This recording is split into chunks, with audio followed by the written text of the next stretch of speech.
This tip's about negotiations and knowing your walkaway line.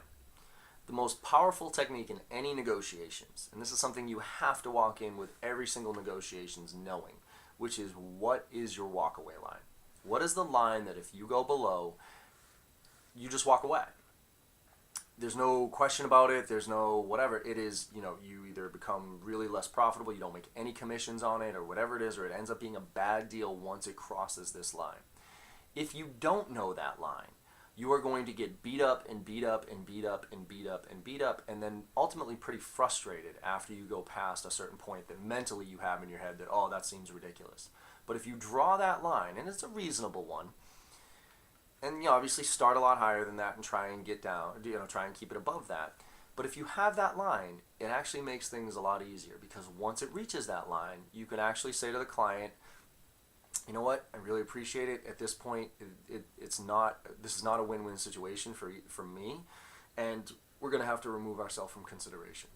You'd be surprised. The walkaway close is probably one of the most effective closes I've ever seen, especially if you've done your job during the sales process and there's an obvious need for your services and you're an obvious good fit. Taking your proposal off the table and saying, no, thank you, I really appreciate it, has a weird psychological effect on a lot of people. It's like, whoa, hold on a second. Now it puts you in control, whereas they thought they were in control in the first place. So at the end of the day, if you don't have a walkaway line, you're going to get beat up.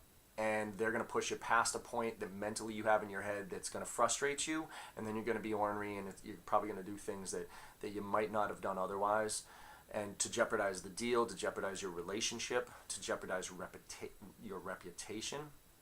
So know what that walkaway line is going into every single negotiations, and once it reaches that line, walk away.